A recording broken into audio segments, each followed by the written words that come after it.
Hello మామ, అందరూ నమస్తే. అందరూ ఎట్లా ఉన్నారు? బాగున్నారా? అయితే మామ, మనం పెంచుతున్న కోళ్ళు ఉన్నాయి కదా, ఇవైతే చాలా యాక్టివ్గా అయితే పెరుగుతున్నాయి అన్నమాట. మన గ్రీనోడు మాత్రం ఒంటరి పక్షులకు ఎప్పుడు తిరుగుతూనే ఉంటాడు. మిగిలినవి అయితే ఇవి చూస్తున్నారు కదా, మన దగ్గర ఉన్నాయి మాత్రం నిజంగా చాలా అంటే చాలా యాక్టివ్గా ఉన్నాయి. మరి కలర్ కోడి పిల్లలు చనిపోతాయని చిన్నప్పటి నుంచి చాలాసార్లు అన్నాను. మరి అది నిజమో కాదో మనకు తెలీదు. చూద్దాం ఈ పెద్ద అయ్యాక ఎలా ఉంటాయో. అంతేకాకుండా వీటికి ఫ్యూచర్‌లో ఇంకేమన్నా బోన్ లాంటిదేమన్నా తయారు చేయడానికైతే ట్రై చేద్దాం. ప్రస్తుతానికైతే మన దగ్గరున్న చిన్న తట్ట దాంట్లో అయితే ఈటిలనైతే పెడతున్నాం.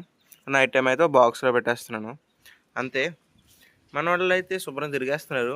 మొత్తం ఇల్లంతా తిరిగితే మా ఇంటి దగ్గర పిల్లలెక్కువ. ఎక్కడ పట్టుకుపోతాయని చెప్పి చిన్న ప్లేస్ లాంటిది పెట్టి అందులోనే రైసు, కొద్దిగా వాటరు ఇవన్నీ ఏసైతే పెడుతున్నాను. మరి చూద్దాం ఈ ఫ్యూచర్‌లో ఎంతలా పెరుగుతాయి, ఎప్పుడు ఎంత పెరుగుతాయనేది. ఈ వీడియోకైతే ఇంతే. నెక్స్ట్ వీడియోలో నా దగ్గర ఉన్న బేబీసు అంతేకాకుండా ఆటిని హ్యాచ్ చేయడానికి బాటిల్ ఎలా తయారు చేసుకోవాలో చెప్తాను. ఈ వీడియోకైతే ఇంతే. నెక్స్ట్ వీడియోలో అయితే కలుద్దాం. బాయ్ మామ. సబ్స్క్రైబ్ కొట్టి పెట్టుకోకు, మర్చిపోకు.